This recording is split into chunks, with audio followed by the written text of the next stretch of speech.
আসসালামু আলাইকুম ভিউয়ার্স, কেমন আছো সবাই? আমি মুক্তা আর তোমাদের সকলকে মুক্তাস ব্লগিং প্যাশনে স্বাগতম। আজ শীতের একটা নরম শান্ত দুপুর, বাইরে ঠান্ডা হাওয়া বইছে আর রান্নাঘরে ঢুকতেই মনে হলো আজ একটু আরামদায়ক গরম গরম কিছু রান্না করা যায়। তাই আজ আমি বানাচ্ছি একসাথে 3টা আইটেম: খিচুড়ি, পাঙ্গাস মাছ দিয়ে আলুর ঝোল আর রুটির সাথে খাওয়ার জন্য ফ্রেশ ফ্রেশ কাঁচামরিচ দিয়ে আলু ভাজি। প্রথমেই শুরু করি শীতের দিনের আমার প্রিয় খিচুড়ি দিয়ে। মুগ ডাল, মসুর ডাল আর চাল একসাথে ধুয়ে নিলাম। তারপর আলু আর একটু মুরগির মাংস যোগ করলাম। হলুদ, মরিচ, স্বাদমতো লবণ, গরম মশলা আর তেল দিয়ে সবকিছু ভালো করে একসাথে মেখে চুলায় বসিয়ে দিলাম। চুলায় বসাতে একটু পরপর নাড়াচাড়া করছিলাম যেন নিচে না লেগে যায়। চাল, ডাল আর মাংস যখন নরম হতে শুরু করলো তখন পরিমাণ মতো পানি দিয়ে দিলাম। এরপর ঢাকনা দিয়ে ঢেকে রেখে দিলাম। এই সময়টায় রান্নাঘর ভরে গেল দারুণ একটা সুগন্ধে, শীতের খিচুড়ির আসল সুবাস।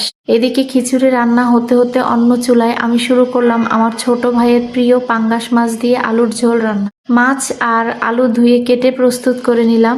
একটা পাতিলে তেল গরম করে তাতে দিলাম পেঁয়াজ, আদা রসুন বাটা, স্বাদমতো লবণ আর হালকা মশলা। সব মশলা ভালোভাবে কষিয়ে তাতে মাছ আর আলু দিয়ে ভালো করে নেড়ে নিলাম। তারপর পরিমাণ মতো পানি দিয়ে ঢেকে দিলাম।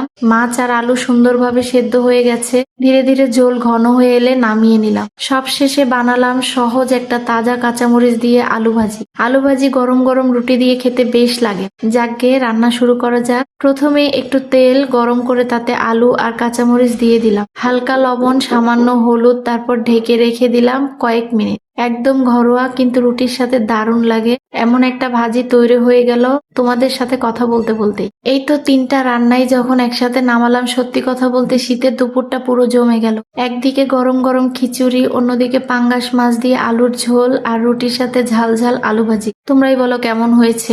আজকের খাবারের টেবিলটা যেন আরো উষ্ণ আর সুন্দর হয়ে উঠলো। তো ভিউয়ার্স, এটাই ছিল আমার আজকের রান্নার গল্প। তোমরা চাইলে বাড়িতে বানিয়ে খেতে পারো। কেমন লাগলো জানাতে ভুলবে না। আর ভিডিওটা ভালো লাগলে লাইক, কমেন্ট আর সাবস্ক্রাইব করে আমার সাথে থেকো।